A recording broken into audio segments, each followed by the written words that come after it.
కాలుకు ఆయింట్మెంట్ రాయి. అలాగే అత్తయ్య.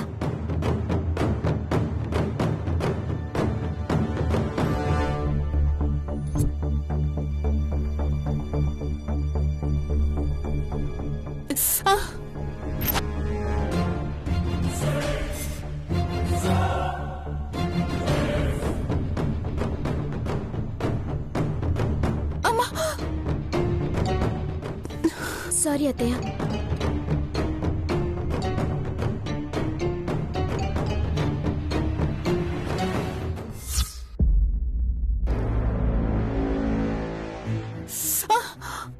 ఏమైంది అత్తయ్య? విరిగింది మా అమ్మ కాలు. నీకు దెబ్బ తగులుంటే నీకు పెయిన్ తెలిసేది. ఆయింట్మెంట్ చిన్నగా రాయాలి. అమ్మా జాగ్రత్త, నేను బయటికి వెళ్ళేసి వస్తాను.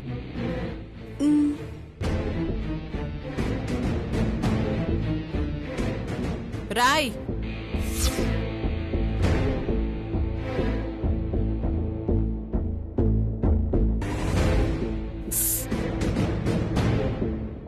అమ్మా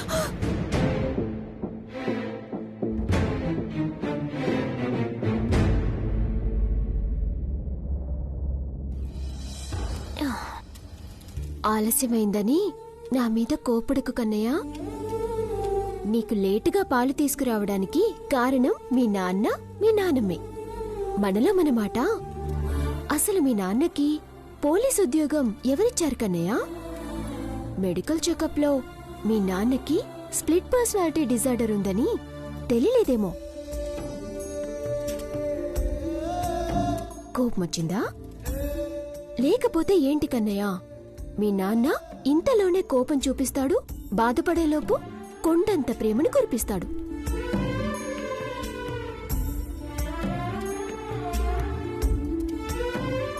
నా జీవితకాలమంతా మీ నాన్నని అర్థం చేసుకోవడానికే అయిపోతుందేమో కన్నయ్య. అయినా మీ నాన్నననే లాభం? పరిస్థితులు అలాంటివి. చూసిన కళ్ళనే మాయ చేసేలా మొన్నటిదాకా ఆ సంపద నాటకాలాడింది. ఇప్పుడు మీ నానమ్మ. మొదట్లో నన్ను చూస్తేనే పడేది కాదు. మీ నాన్న తాళి కట్టాక శత్రువులా చూసింది. వెళ్ళిపోయిన మీ అమ్మ తిరిగి రాగానే నన్ను తన కూతుర్లా చూసుకుంది. ఇప్పుడు మళ్ళీ మొదటికొచ్చింది. ఒక పంచేద్దామా కన్నయ్య? మీ నాన్నని మీ నాన్నమ్మని ఎర్రగడ్డ హాస్పిటల్లో జాయిన్ చేద్దామా? ఎవరో చెప్తే విన్నాను, పేషెంట్లని జాయిన్ చేస్తే 1500 ఇస్తారని. వాళ్ళని జాయిన్ చేసి మనం ఆ డబ్బులతో బోలెడన్ని బొమ్మలు కొనుక్కుందాం, సరేనా? అరే, నువ్వు నవ్వావంటే గ్రీన్ సిగ్నల్ ఇచ్చినట్టే. మీ నాన్నొచ్చాక ఇద్దరిని తీసుకెళ్దాం, సరేనా?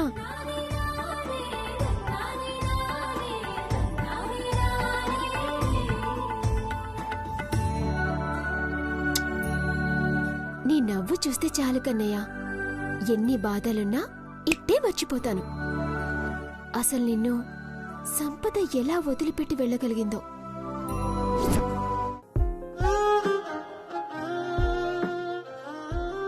నిజం చెప్పు, నా మీద నీకు కోపం రావడం లేదా? దేనికి సిద్ధు? నన్ను ప్రేమించడం వల్లే కదా నీకిన్ని కష్టాలు. సిద్ధు, ఇంకెప్పుడు అలా అనుకో. నా మనసుకు బాధగా ఉంటుంది. నిన్ను చూస్తుంటే నాకు చాలా గర్వంగా ఉంది శ్యామ్. నీలా ఈ రోజుల్లో ఎంతమంది ఉంటారు చెప్పు? అలా అనుకు సిద్ధు. నీతోనే నా ప్రయాణం. అది బ్రతకడానికైనా చావడానికైనా. చిలకా గోరింకలంటే మీరిద్దరేనేమో. అమ్మా,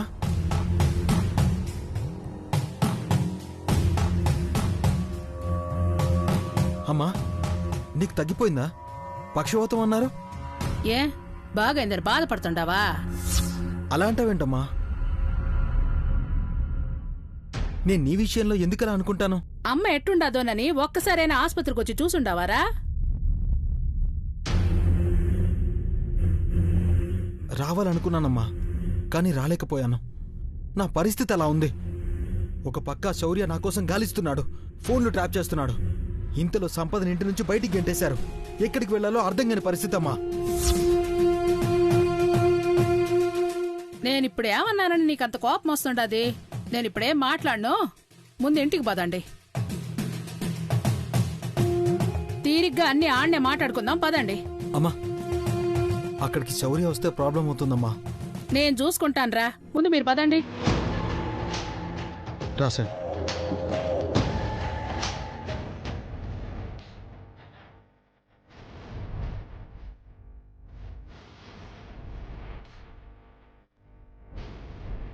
ఏంటి శివ, ఏం ఆలోచిస్తున్నావు? పంతులు గారు చెప్పిన మాటలు మనసును ప్రశాంతంగా ఉండనివ్వటం లేదండి. గోదా కళ్యాణం జరిగితే శౌర్య కళ్యాణిల మధ్య ప్రేమ బలపడుతుంది. కానీ ఇప్పుడు ఆ పూజకు శౌర్య ఒప్పుకునే పరిస్థితిలో లేడు. నిజమే శివ, మన మనసులో బాధని, సంతోషాన్ని కళ్యాణి, అనుపమలు ఇట్టే అర్థం చేసుకుంటారు. మనం ఏదన్నా చెబితే తప్పకుండా చేస్తారు. మనిషి మంచివాడే, కానీ మొండివాడు. మనం అడిగితే ఒప్పుకుంటాడనే నమ్మకం నాకు లేదు. అమ్మా, ముందు మీరు భోజనానికి రండి, తర్వాత మిగిలిన విషయాలు మాట్లాడుకోవచ్చు. పద శివ. రామ్మా.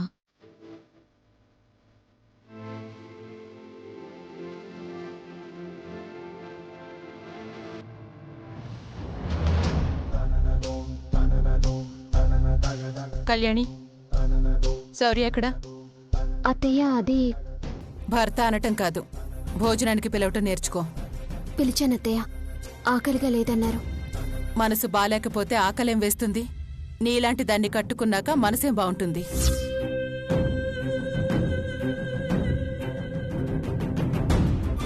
కళ్యాణి, వెళ్ళి శౌర్యని పిలుచుకురా. అందరం కలిసే భోంచేద్దాం. అలాగే నానమ్మా.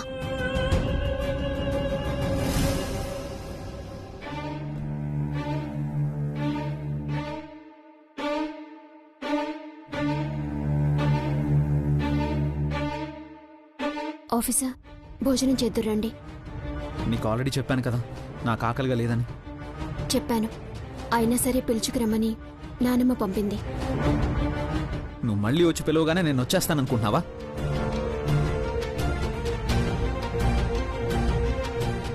కళ్యాణి కాదు, ఈ అమ్మ పిలిచినా రావా శౌర్య? మనసేం బాగాలేదమ్మా, ఆకలిగా లేదు. ఒంటరిగా ఉంటూ ఆలోచిస్తే ఒంటరితనం, బాధ పెరుగుతాయి. అదే మనల్ని ప్రేమించే వాళ్ళ మధ్య ఉంటే ఎన్ని బాధలున్నా అవి చిన్నవిగా అనిపిస్తాయి. బాగా చెప్పావు అనుపమ్మ. ఇప్పుడు ఏం జరిగిందని నువ్వు ఇలా ఉండిపోయావు శౌర్య? కళ్యాణి వల్ల పొరపాటున మీ అమ్మ కింద పడింది, అంతే కదా? దానికే నువ్వు అన్నం మానేయాలా? కళ్యాణి మీద నువ్వు చేయొద్దా? ఆ మాటకొస్తే కళ్యాణి ఇంకెంత బాధపడాలి?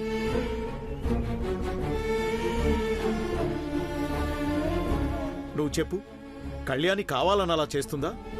నీ మనసును అడిగి చూడు. శౌర్య, కళ్యాణి మీద కోపం ఉంటే కళ్యాణి మీద చూపించు, అన్నం మీద కాదు. అన్నం పరబ్రహ్మ స్వరూపం, అలక్కూడదు. పద పద.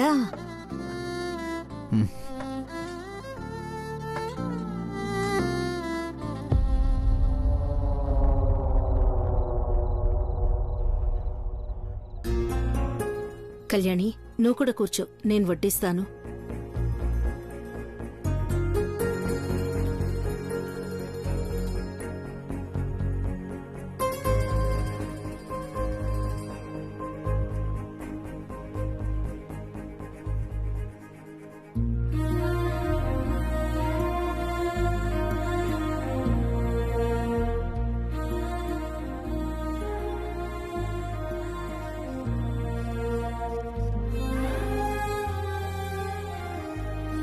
శౌర్య, నాకు కళ్యాణి ఎంతో, నువ్వు కూడా అంతేరా. మీ ఇద్దరిలో ఉన్నది నేను పంచిన రక్తమే.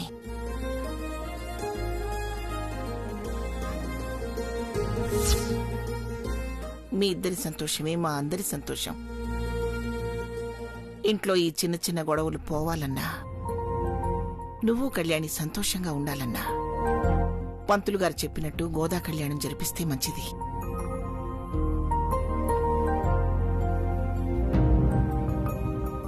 అవసరం లేదు. దాంతో కలిసి నా కొడుకు ఎలాంటి పూజలు చేయడు.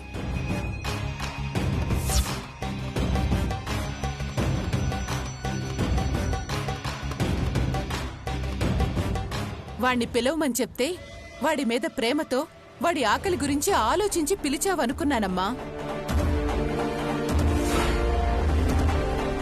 పూజ గురించి అడగడానికి పిలిపించావన్నమాట. బాగుందమ్మా.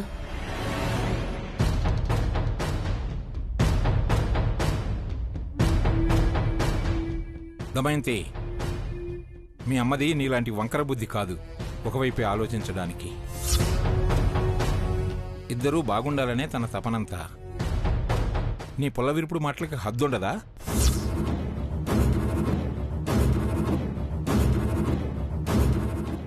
సారీ అమ్మమ్మ,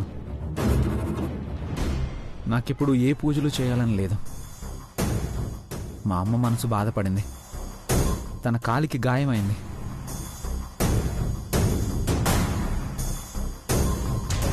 నేనిప్పుడు మా అమ్మ ఏం చెప్తే అదే చేస్తాను.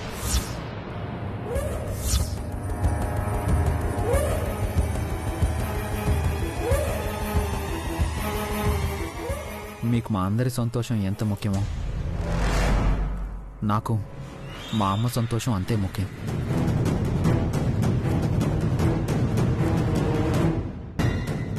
ఆఫీసర్, శౌర్య, చిచ్చి, నన్ను నా కొడుకుని ఇంట్లో ప్రశాంతంగా భోజనం కూడా చేయనివ్వరు.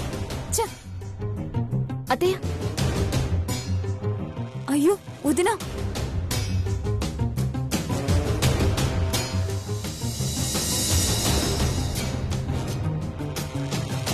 నోరు తెరిచి ప్రాధాయపడి అడిగినా శౌర్య మనసు మారలేదనుపమా. ఎలా? ఇప్పుడేం చెయ్యాలి? శౌర్య దమయంతి గురించి ఆలోచించి ఈ పూజకు ఒప్పుకోవటం లేదమ్మా. దమయంతి చెప్తే గాని శౌర్య పూజకు ఒప్పుకోడు. కానీ ఆ రాక్షసి ఎందుకు చెప్తుంది? మనమంటే నీ ఒంటికాలి మీద వస్తుంది. ఏం చెయ్యాలో అర్థం కావట్లేదు. నానమ్మా, మీరెక్కువగా ఆలోచించి మీ ఆరోగ్యం పాడు చేసుకోకండి. నా తలరాత ఎలా రాసుంటే అలా జరుగుతుంది. తలరాతని చూస్తూ ఎలా వదిలేస్తాం? ఖచ్చితంగా గోదా కళ్యాణం జరుగుతుందనే నమ్మకం నాకుంది.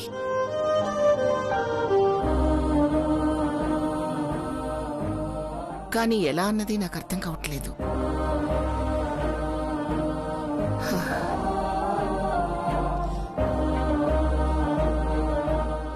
ఆ శివయ్య ఏదో ఒక దారి చూపించకుండా ఉండడు.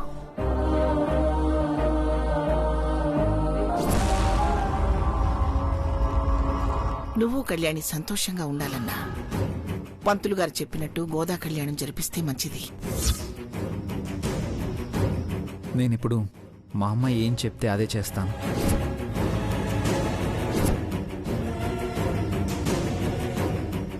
అమ్మా, ఇప్పుడు ఎలా ఉంది? పెయిన్ తగ్గిందా? ఏం తగ్గడమో ఏమోరా. ఎంత బలంగా తోస్తే ఇంత పెద్ద దెబ్బ తగులుతుంది చెప్పు. ఆ కళ్యాణి చూడ్డానికి బక్కగా ఉంది కానీ చాలా బలంగా తోసింది నాన్న. అమ్మా. అమ్మా, టాబ్లెట్స్ వేసుకున్నావా? తర్వాత వేసుకుంటానులే. నువ్వు మళ్ళీ మర్చిపోతావమ్మా. నేను ఇస్తానుండు.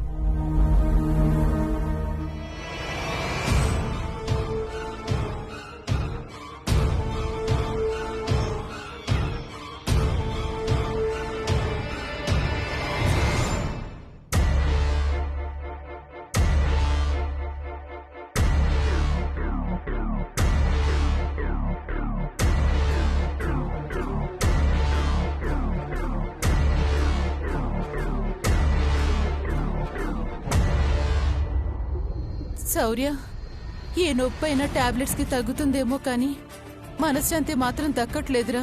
అమ్మా, నువ్వు వాళ్ళ మాటలేం పట్టించుకోకు. నీకిలా పెట్టుకుని నేను ఆనందంగా పూజలో ఎలా కూర్చుంటాను? నాది అదే బాధ. నా వల్ల నువ్వు నీ భార్యతో కలిసి ఉండలేకపోతున్నావు. కలిసి పూజలు చేసుకోవాలి, ఎటైనా ఆనందంగా బయటికి వెళ్ళాలి అని మీకు కూడా ఉంటుంది కదా.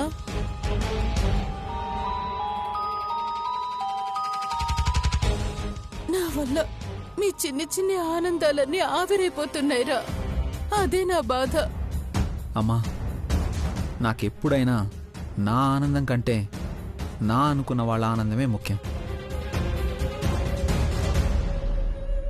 నువ్వు నీ చేత్తో జరిపిస్తేనే ఏ పూజలోనైనా కూర్చుంటాను, ఏ హోమం అయినా చేస్తాను.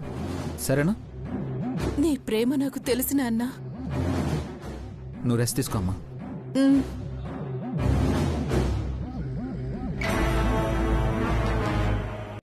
జాగ్రత్త అమ్మా.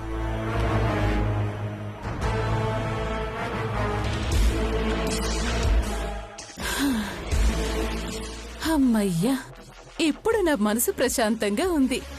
ఇలా కూర్చొని కూర్చొని కాళ్ళు లాగేస్తున్నాయి.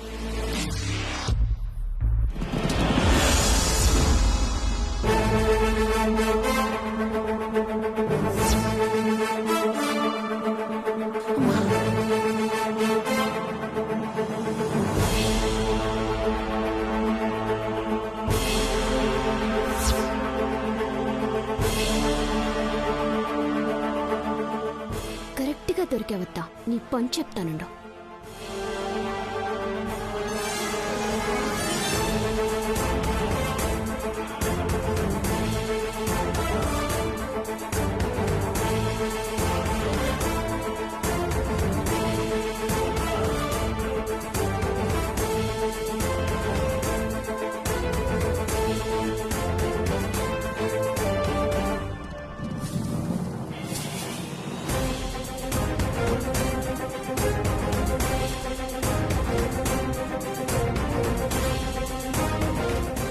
అత్తయ్యా, అమ్మో, ఈ పిల్ల రాక్షసి వచ్చేస్తుంది.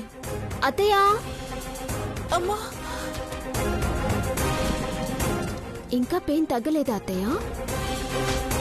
నువ్వేవైనా చిన్నగా తోసావా అప్పుడే తగ్గడానికి?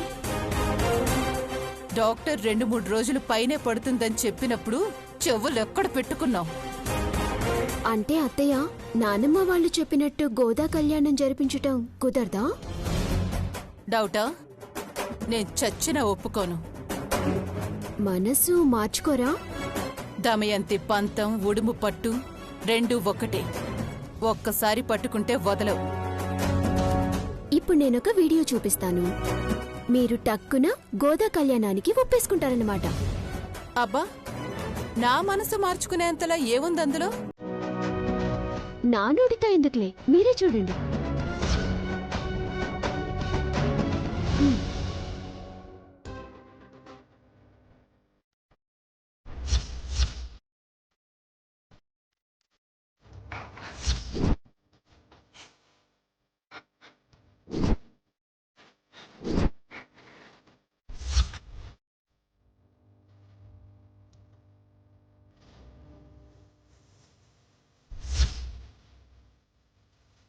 అబ్బబ్బబ్బా, ఏమన్నా వాక్ చేసావా అత్తయ్య? ఆశ్చర్యకరమైన విషయం ఏంటంటే కాలు విరిగినా మీ నడకలో మాత్రం ఎక్కడా తడబాట్లేదు. కళ్యాణి, వీడియో ఇటివ్వు. రిక్వెస్టా? ఆర్డరా? అయినా మీతో మాటలెందుకు? ఈ వీడియో ఆఫీసర్కి చూపిస్తే ఆఫీసరే గోదా కళ్యాణానికి ఒప్పుకుంటారు. మీ అసలు రంగు మీ ముద్దుల కొడుక్కి తెలిసిపోతుంది. ఇప్పుడేంటి? గోదా కళ్యాణానికి ఒప్పుకోవాలి అంతే కదా? ఇందాక చచ్చినా ఒప్పుకోనన్నారు. అది అదేదో ఉడుం పట్టు, దమయంతి పంతమన్నారు. ప్రాస బాగుందని నా టైం బాగోలేక వాడేశాని. ఆ వీడియో డిలీట్ చెయ్యి. ఎందుకులే అత్తయ్య, ప్రతిసారి మీరిలా నాటకాలాడటం, నన్ను ఆఫీసర్ తిట్టడం అవసరమా? ఒకసారి మీ గురించి తెలిస్తే ఇక నన్నెప్పుడూ ఏమీ అనరు. అమ్మా, నేను నీ మేనత్తని కాదు, అమ్మననుకోవే. ఆ వీడియో మాత్రం శౌర్యకి చూపించుకే. అమ్మ అనుకోవాలా? మా అమ్మ అయితే నాకు డైలీ ముద్దులు పెట్టేది. ముద్దులా? నువ్వు వీడియో శౌర్యకి చూపించను అంటే ఎన్ని కావాలంటే అన్ని ముద్దులు పెడతాను పో. అవునా? ఇటుపక్క మరిక్కడ చాలా వీడియో ఇవ్వు. మరి గోదా కళ్యాణం నేనే దగ్గరుండి జరిపిస్తాను. మా అత్తయ్య బంగారం. సరే పద వెళ్దాం. ఎక్కడికి?